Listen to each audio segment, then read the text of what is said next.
Sisimulan po natin ang kwentuhan natin ngayon sa isang tanong. Si Ninong Ry na isang sikat na kusinerong content creator ay naging kilala sa paggawa ng mga videos kung saan nagtuturo siya ng mga practical ways kung paano magluto. Paano kung halimbawa isang araw ay magluluto siya ng isda, tapos bago niya ito lutuin ay ituturo niya kung paano pumili ng sariwang isda. Titingnan yung mata kung mapula, pipindot-pindutin yung isda kung firm pa ba yung laman. So ang tanong ko sa inyo guys ay, tama ba na magalit yung mga fish vendor kay Ninong Ry kung sakaling magtuturo siya kung paano pumili ng sariwang isda? Hindi ko na po sasagutin yung tanong na yan. Kayo na lang po ang bahalang mag-imagine ng sagot dyan. Pero ganyan po ang nangyari sa akin. Kasi tulad ni Ninong Ry, ako po ay isa ring content creator. Nagkataon lang na ang mga content ko ay tungkol sa mga sasakyan. At isa sa mga madalas na kino-content ko ay kung paano ba pumili ng sariwang sasakyan or ng maayos na sasakyan. At ang isa po sa content na yan ay ginawa kong reels kung saan nag-viral po ako sa Facebook. At dahil sa nag-viral po ako ay isang katutak na mga bashers ang nag-comments. Tapos nung pinuntahan ko yung mga account nila, diyan ko po nalaman na sila ay mga buy and sell kasi ang dami nilang mga binebentang sasakyan doon sa account nila. So kung hindi nyo pa po napanood yung reels na yan, ay ito po yung very fast version. Iwasan nyo bumili ng sasakyang maraming mga leak. Pagdating nyo po dun sa unit, silipin nyo po yung ilalim. Pag nakita nyo po maraming tagas ng langis o sa may ilalim ng makina o sa ilalim ng transmission o kaya naman ng differential, pati na rin yung mga suspension, tingnan nyo. Kapag yan po ay naglalangis, ay pass na kayo. Kasi siguradong may mga pagawain yan.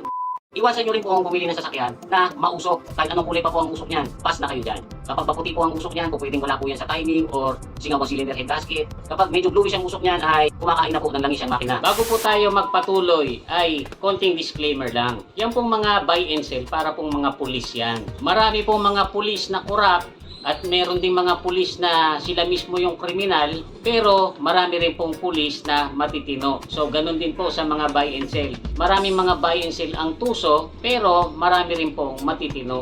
So kung sakaling bibili kayo ng sasakyan, kilalanin nyo na lang mabuti yung kausap nyo na buy and sell. Pero ngayon guys, ang pagkukwentuhan natin ay yung pinakabulok na style ng mga buy and sell. At yan po ay ang ilagay sa isip ng buyer na natural lang sa isang second hand na sasakyan ang may issues or may mga pagawain. Ito po ang pinaka-common na comment na ginawa nila doon sa reels natin. Kung ayaw mo ng may issue ay bumili ka ng brand new. Hindi ko na lang po sinama yung mga bad words para hindi tayo ma-censored. Ito naman po ang sagot ko dyan. Alam nyo guys, kasi sa Reels, pag dyan kayo nanood, 90 seconds lang yan. Hindi po natin maipapaliwanag dyan ng buo. Ngayon, na andito tayo sa YouTube, ay ipapaliwanag ko yan ng buo.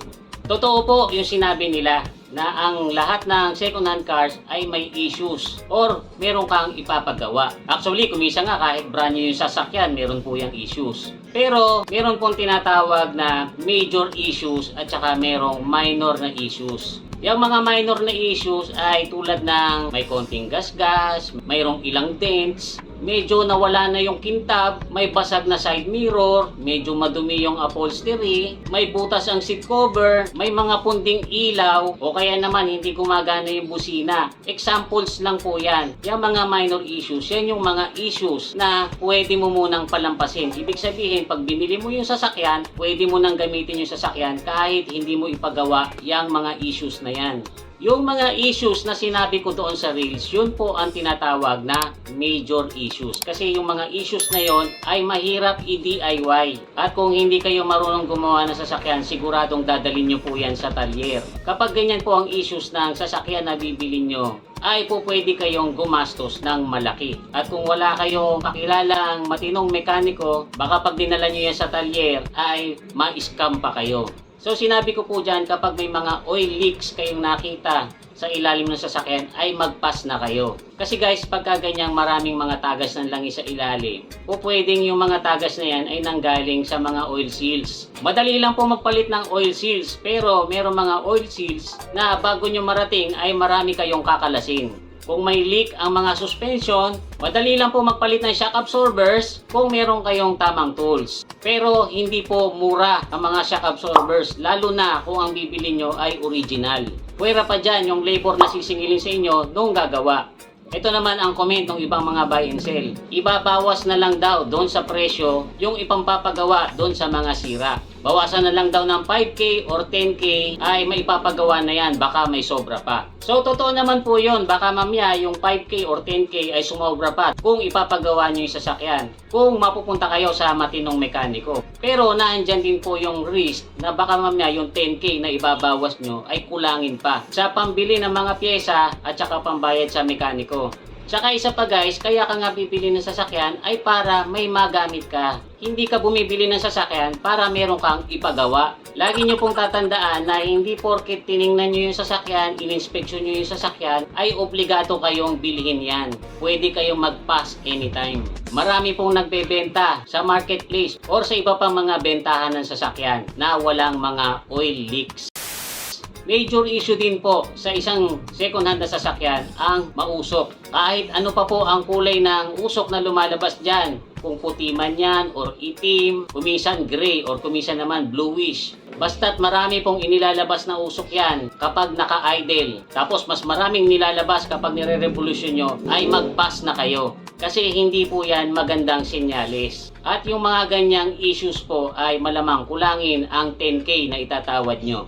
Kasi ito po ang mga pwedeng sakit niyan. Maaaring singaw ang cylinder head gasket niyan. Maaari din po na palitin ang mga valve seals nito. O pwede rin na palitin na ang mga piston ring. Lahat po ng mga sinabi ko na yan ay hindi simpleng gawin. Sa akin nga po nangyari na yung Tamaraw FX ko noon ay dinala ko sa malapit na talyer sa amin. Sabi ko doon sa mekaniko, papalitan ng cylinder head gasket. Kalasin niya yung ibabaw, kukunin ko yung cylinder head gasket para makabili ako sa auto supply, tapos dadalhin ko yung cylinder head para mapareplace sa machine shop. Ang sabi sa akin ng mekaniko ay hindi daw po yun ang sira, kailangan daw ibaba ang makina. So ang ginawa ko, inuwi ko ulit yung FX at ginawa namin ng pinsan ko. Pag natapat po kayo sa mga ganyang mekaniko ay sasakit ang ulo nyo talaga kada gastos. Ito pa po ang ilang mga bulok na style itong mga buy and sell. Kapag ka walang lamig ang aircon or hilawang lamig, sasabihin sa inyo, kulang lang yan sa freon. Kapag yan ay nalagay ng freon, lalamig ulit yan. Ingat kayo dyan kasi baka mamaya pagpunta nyo dun sa gawaan ng aircon, sira pala ang compressor, butas pala ang evaporator, siguradong gagastos na kayo ng malaki-laki dyan. Kapag yung bibili nyo sasakyan ay hindi nakarehistro, sasabihin ng seller ay ibawas na lang yung pangrehistro. Lalo po kayo mag-iingat dyan kasi hindi nyo alam kung bakit hindi yan nairehistro. Baka mamaya, bagsak pala yan sa emission test, hindi pala yan makapasa sa roadworthiness test, or baka mamaya mayroon po yung nakapending na huli na hindi pa nababayaran. Or worse, baka mamaya yan ay karnak. Kung type nyo talaga yung sasakyan, sabihin nyo dun sa seller, i-rehistro natin. After na ma-rehistro, tsaka nyo bayaran. Pero kung ako po yan, makita ko pa lang po sa ads na paso ang rehistro ng isang sasakyan na binebenta, hindi ko na po yan pupuntahan. Hindi ko na po sasayangin ang oras ko dyan. Maghahanap na lang ako ng iba kasi marami naman nagbebenta ng nakarehistro. Alam nyo guys, sa 4 na taon na pagbablog ko, ay ilang beses ko na rin pong naipakita yung mga sasakyan na nabili namin. Naandyan yung Chevrolet Spark, yung Honda City na IDSI, bumili din po kami ng Hyundai Ion. Lahat po yan ay walang mga tagas ng langis. Lahat po yan ay hindi umuusok. Tapos lahat po yan ay malamig ang aircon at saka mga nakarehistro. Hindi ko po ituturo sa inyo itong mga sinasabi ko kung ito ay imposibleng gawin.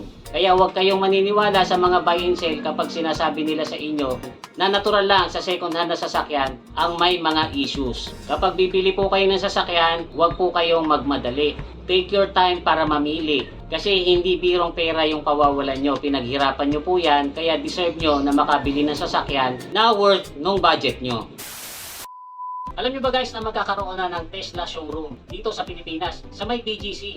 Kaya ito pong sponsor natin from Taiwan na Jowa ay unti-unti na nagpapakilala. Kasi guys, nagpo-provide po sila ng mga high quality Tesla car accessories. At kahit wala po akong Tesla, ay pinadala nila ako nitong sample product na pwede kong magamit kahit na hindi Tesla ang kotse ko.